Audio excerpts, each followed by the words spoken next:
नमस्कार, history hub में आप सभी का हार्दिक स्वागत है। तो आज जिस टॉपिक पे हम लोग यहाँ पर डिस्कस करने जा रहे हैं वो है 1937 के चुनाव और मंत्रिमंडलों का गठन। तो किस तरह से 1935 के अधिनियम के द्वारा 1937 में चुनाव होते हैं और मंत्रिमंडलों का गठन होता है, इस टॉपिक से संबंधित जो भी प्रश्न बन सकते हैं उन पर आज के सेशन में हम लोग चर्चा करने जा रहे हैं।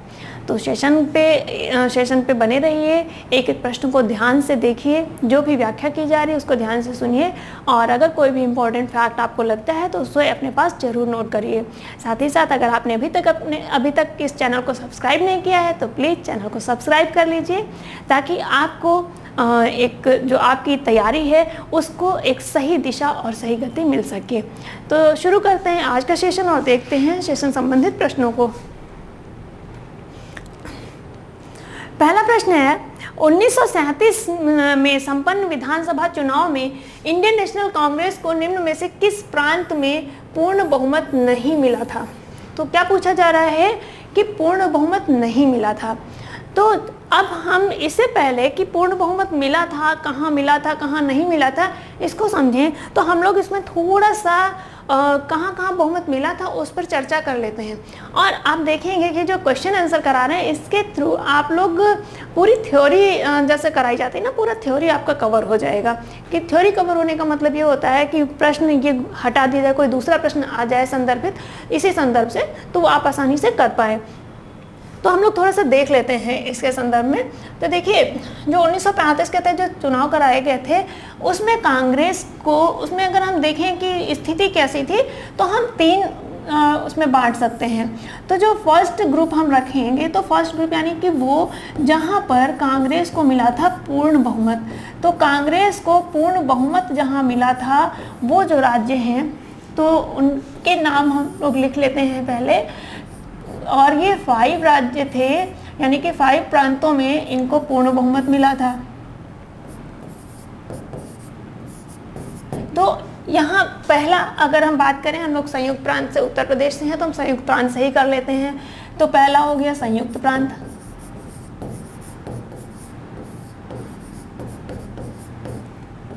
बिहार,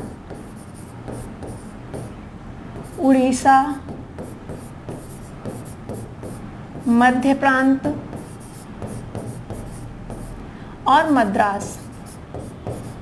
ये 5 प्रांत ऐसे थे जहां पर कांग्रेस को पूर्ण बहुमत मिला था और 3 प्रांत ऐसे थे जहां पर कांग्रेस सबसे बड़े दल के रूप में थी। तो कांग्रेस जहां पर सबसे बड़े दल के रूप में थी वो 3 प्रांत कौन से हैं, अब हम लोग उनको देख लेते हैं। तो ये जो 3 प्रांत थे तो इसमें एक तो था आपका बंबई, एक था उत्तर पश्चिम सीमा प्रांत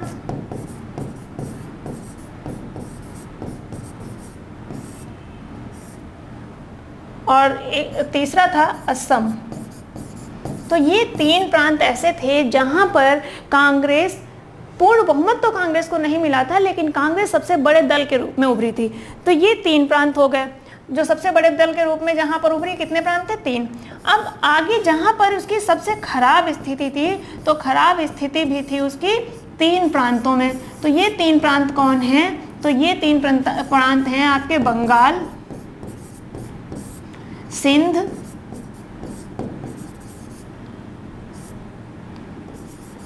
और पंजाब। तो देखिए आपको लग रहा है कि एक प्रश्न किया और इसमें इतनी देर हम समझा रहे हैं, लेकिन अगर आपने ये चीज़ समझ ली तो इससे फिर संबंधित बहुत सारे प्रश्न आपको देखने को मिलेंगे और परीक्षाओं में इससे पूछे भी जाते हैं, तो आपको कहीं कोई कन्फ्यूजन नहीं होगा। तो चुनाव में जो स्थिति थी कांग्रेस की उसको हम इसी तरह से देख सकते हैं। टोटल ब्रिटिश प्रांत कितने थे? तो कुल जो ब्रिटिश प्रांत थे उस समय, तो कुल ब्रिटिश प्रांत थे 11। 5 में कांग्रेस की स्थिति बहुत अच्छी थी, मतलब पूर्ण बहुमत था। 3 में कांग्रेस की स्थिति सबसे बड़े दल के रूप में थी और 3 में खराब स्थिति थी। 5, 3, 8, 3, 11। तो 11 प्रांत जो 11 थे वो हो गए। अब यहाँ पे क्या पूछा जा रहा है कि किस प्रांत में पूर्ण बहुमत नहीं मिला था। पूर्ण बहुमत नहीं मिला था पूछा जा रहा है और इसमें दिया है मध्य प्रांत, बिहार और मद्रास। अब आपको पता है कि मध्य प्रांत में भी पूर्ण बहुमत मिला था, बिहार में भी मिला था, मद्रास में भी मिला था। देख लीजिए मध्य प्रांत है मद्रास है और बिहार है, तीनों में मिला था। कौन बच गया? तो बच गया पंजाब। पंजाब में क्या था? पंजाब में बहुमत तो नहीं मिला था, साथ ही साथ पंजाब में स्थिति बहुत खराब थी। बंगाल, सिंध और पंजाब में स्थिति खराब थी। तो इस प्रश्न का सही जवाब हो जाएगा सी, यानी कि पंजाब में पूर्ण बहुमत नहीं मिला था। इस प्रश्न का सही जवाब है सी। और ये जो आपको नोट कराया यहाँ पे, इसको आप लोग एक बार समझ लीजिएगा और अपने पास नोट भी कर लीजिएगा। 5, 3 और 3 ऐसे ये ग्रुप्स बने थे और इसी के अकॉर्डिंग आप आसानी से अन्य प्रश्नों को कर पाएंगे। नेक्स्ट देखते हैं, प्रांतीय सरकारों का गठन निम्नलिखित में से किस अधिनियम के तहत किया गया था? तो यहाँ पे क्या पूछा जा रहा है, किस अधिनियम के तहत किया गया था? तो 1935 के अधिनियम के अंतर्गत ही ये प्रावधान था कि प्रांतीय सरकारों का गठन किया जाए। तो इस प्रश्न का सही जवाब हो जाएगा ए, 1935 का अधिनियम। नेक्स्ट देखते हैं, 1935 के अधिनियम के तहत कराए गए विधानसभा चुनाव में किस राज्य में कांग्रेस को पूर्ण बहुमत नहीं मिला? तो किस राज्य में? अभी भी इससे संबंधित एक प्रश्न पूछा गया था, तो किस राज्य में पूर्ण बहुमत नहीं मिला? तो हम पहले ये देख लें कि जहां जहां पूर्ण बहुमत मिला था, तो मद्रास में पूर्ण बहुमत मिला था, बिहार में मिला था, उड़ीसा में मिला था, बच गया बंगाल। तो बंगाल में पूर्ण बहुमत नहीं मिला था, बल्कि स्थिति खराब थी। और सिर्फ 3 ही स्टेट हैं, बंगाल, पंजाब और सिंध, जहां कांग्रेस की स्थिति खराब थी। तो इस प्रश्न का सही जवाब है सी, बंगाल में पूर्ण बहुमत नहीं मिला था। नेक्स्ट देखते हैं, 1937 के चुनाव में कांग्रेस द्वारा बहुमत प्राप्त प्रांतों की संख्या थी। तो कितने प्रांतों में बहुमत मिला था? 5 प्रांतों में मिला था ना। तो इस प्रश्न का सही जवाब हो जाएगा 5 प्रांतों में, सी इस प्रश्न का सही जवाब है। नेक्स्ट देखते हैं, ब्रिटिश भारत के निम्नलिखित प्रांतों पर विचार कीजिए और उन प्रांतों को पहचानिए जहां कांग्रेस का मंत्रिमंडल नहीं बना था। क्या पूछा जा रहा है? जहां पर कांग्रेस का मंत्रिमंडल नहीं बना था। तो आपको मालूम है कि मध्य प्रांत और उड़ीसा में कांग्रेस का मंत्रिमंडल बना था। जहां नहीं बना था वो था बंगाल और पंजाब। तो बंगाल और पंजाब में कांग्रेस का मंत्रिमंडल नहीं बना था, इसलिए इस प्रश्न का सही जवाब हो जाएगा 3 and 4 बी विकल्प में आ रहा है, यह इस प्रश्न का सही जवाब होगा। और थोड़ा सा ऐसे समझ लीजिए कि जहां पर कांग्रेस की 5 में तो कांग्रेस को पूर्ण बहुमत मिला ही था, 3 में कांग्रेस बड़े दल के रूप में आई थी, तो कुल मिलाकर के 8 प्रांतों में कांग्रेस का मंत्रिमंडल बना था। सिर्फ 3 प्रांत ऐसे थे जहां पे कांग्रेस का मंत्रिमंडल नहीं बना था। 11 में से 8 प्रांतों में कांग्रेस ने अपना मंत्रिमंडल बनाया, 5 में पूर्ण बहुमत और 3 में वो कुछ समर्थन के साथ में बना लिया। बच गए 3 प्रांत जहां पर कांग्रेस का मंत्रिमंडल नहीं बना, कांग्रेस की सरकार नहीं बना। वहां पर किसकी सरकार बनी? वो बनी बीएसपी की। बीएसपी बहुजन समाज पार्टी है, तो आप इसको बंगाल, सिंध और पंजाब के लिए बीएसपी से ही समझ लीजिए कि जहां पर कांग्रेस की सरकार नहीं बनी वहां पर किसकी बनी? बीएसपी की। तो बंगाल, सिंध और पंजाब में नहीं बना था, यहाँ पर बंगाल और पंजाब दिया है। अगर यहाँ पर सिंध दिया होता तो सिंध भी उसी में शामिल है कि सिंध में भी नहीं बना था। तो बंगाल, पंजाब और सिंध में नहीं बना था। इस प्रश्न का सही जवाब है बी। नेक्स्ट देखते हैं, वर्ष 1937 के चुनाव में कितने प्रांतों में कांग्रेस ने मंत्रिमंडल बनाए थे? अभी आपसे चर्चा की कि 8 प्रांतों में कांग्रेस ने मंत्रिमंडल बनाए थे। कुल प्रांत कितने थे? 11। तो कुल प्रांत भी आपको ध्यान रखना है कि कभी अगर आपसे पूछ लिया जाए कितने ब्रिटिश प्रांतों के लिए चुनाव हुआ था, तो ये कुल जो प्रांत थे वो थे 11। तो इस प्रश्न का सही जवाब है सी, 8 प्रांतों में। नेक्स्ट देखते हैं, निम्न में से किस एक प्रदेश में 1935 के अधिनियम के अंतर्गत कांग्रेस की मंत्रि परिषद का गठन नहीं हुआ था? तो कहाँ नहीं हुआ था? अब देखिए, जब पहले से वो चर्चा हो गई तो कितना आसान हो गया कि बिहार, मद्रास और उड़ीसा में तो हुआ ही था। कहाँ नहीं हुआ था? पंजाब में। तो इस प्रश्न का सही जवाब हो जाएगा डी। नेक्स्ट देखते हैं, 1935 के अधिनियम के उपरांत 1937 में हुए चुनाव में गठित कांग्रेस मंत्रिमंडलों का कार्यकाल था। तो कांग्रेस मंत्रिमंडलों का कार्यकाल क्या था? देखो, 1937 में जब चुनाव हुए उसमें फिर कांग्रेस मंत्रिमंडल गठित हुए, लेकिन होता क्या है कि 1939 में द्वितीय विश्व युद्ध छिड़ जाता है। तो द्वितीय विश्व युद्ध छिड़ जाता है 1 सितंबर को, जिस तरह से आक्रमण होता है।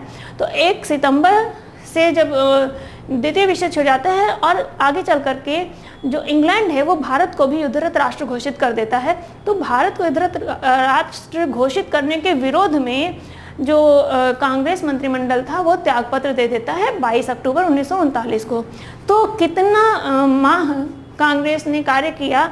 तो ये जो कांग्रेस मंत्रिमंडल का कार्यकाल था, ये कार्यकाल था 28 माह का। इस प्रश्न का सही जवाब है डी, 28 माह। मुस्लिम लीग ने मुक्ति दिवस कब मनाया?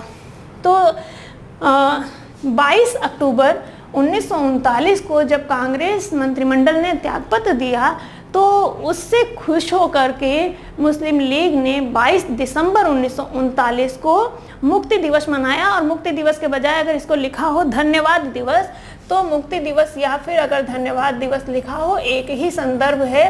तो ये कब मनाया था? ये मनाया था 22 दिसंबर 1939 को।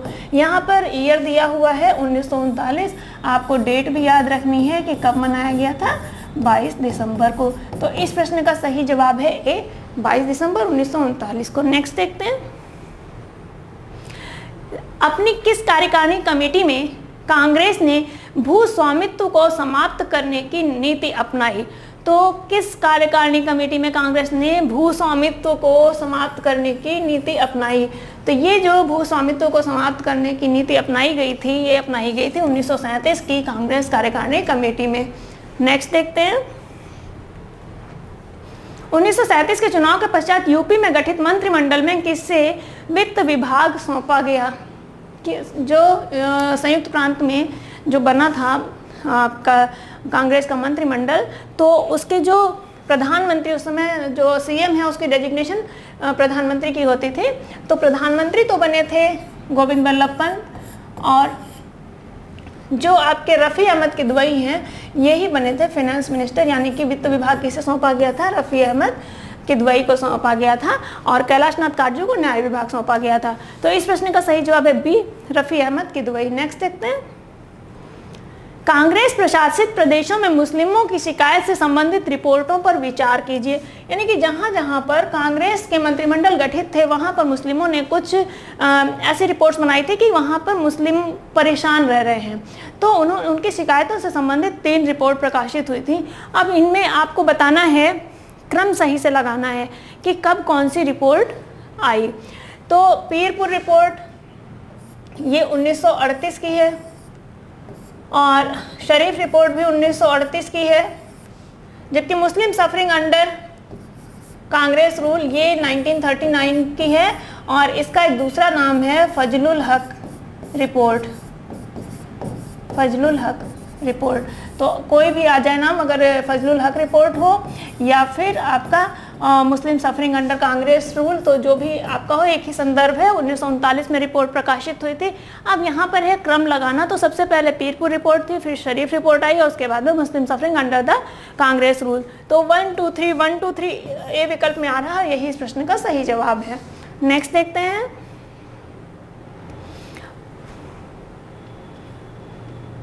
कांग्रेस मंत्रिमंडल ने त्यागपत्र कब दिया?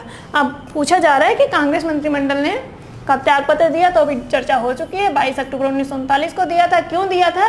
क्योंकि इंग्लैंड ने भारत को युद्धरत राष्ट्र घोषित कर दिया था, जबकि भारत अपने आप को युद्ध में शामिल नहीं रखना चाहता था। तो इसी के विरोध में भारत जो कांग्रेस थी, कांग्रेस मंत्रिमंडलों ने त्यागपत्र दे दिया था। कब दिया था? 22 अक्टूबर 1939 को। और उनके त्यागपत्र देने के उपलक्ष्य में मुस्लिम लीग के द्वारा धन्यवाद दिवस या मुक्ति दिवस मनाया गया था 22 दिसंबर 1939 को। इस प्रश्न का सही जवाब है ए, 22 अक्टूबर 1939। नेक्स्ट देखते हैं, कांग्रेस मंत्रिमंडल ने इस्तीफा क्यों दिया था? तो क्यों इस्तीफा दिया था? पहला, मुस्लिम लीग से मतभेद होने के कारण। दूसरा, इंग्लैंड द्वारा भारत को एक युद्धरत राष्ट्र घोषित किया जाना, संवैधानिक गतिरोध, या फिर कोई नहीं। तो चर्चा हो चुकी है, इंग्लैंड द्वारा भारत को युद्धरत राष्ट्र घोषित करना। नेक्स्ट देखते हैं, पंजाब में किसके नेतृत्व में सरकार बनी? अब पूछा जा रहा है कि पंजाब में किसके नेतृत्व में सरकार बनी।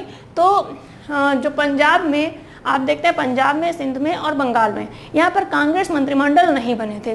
तो जो पंजाब है, पंजाब में जो सरकार बनी थी ये सिकंदर हयात खां के नेतृत्व में सरकार बनी थी। और जिस पार्टी की सरकार बनी थी वो थी यूनियनिस्ट पार्टी। तो यहाँ पर अगर पार्टी का नाम आ जाए, पार्टी पूछी जाए, तो यहाँ पर कौन सी पार्टी की सरकार बनी थी? Unionist party. और यूनियनिस्ट पार्टी की अगर बात करें तो इसकी जो स्थापना है, इसकी स्थापना की थी, यानी इसके जो संस्थापक थे वो थे अफसर हुसैन। तो यूनियनिस्ट पार्टी के संस्थापक कभी पूछा जाए तो कौन थे? अफसर हुसैन।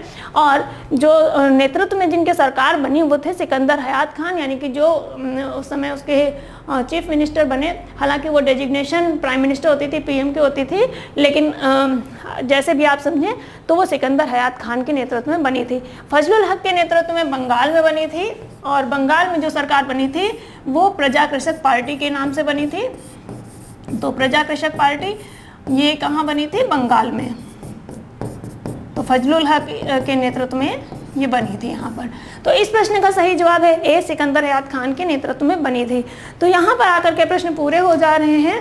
और 1937 के चुनाव, मंत्रिमंडलों का गठन, कैसे त्यागपत्र दिया गया, कैसे मुस्लिम लीग ने धन्यवाद दिवस या मुक्ति दिवस मनाया, इससे जो भी प्रश्न पूछे जाते हैं आपसे चर्चा की गई है। और प्रश्न इससे बाहर से पूछा भी नहीं जाएगा, क्योंकि जो भी प्रश्न पूछे जा सकते हैं उन सबको कवर करने की कोशिश की गई है। और जो थोड़ा सा व्याख्या कर दी गई है, थोड़ा सा डिटेल कर दी गई है, तो जो प्रश्न में नहीं चीज़ें हैं वो आपको व्याख्या से मिल जाएंगी। तो यहाँ पर आकर के हमारे प्रश्न पूरे हो जा रहे हैं। मिलते हैं अगले सेशन में कुछ अन्य महत्वपूर्ण प्रश्नों के साथ। तब तक के लिए आप सभी को बहुत बहुत धन्यवाद। Thank you.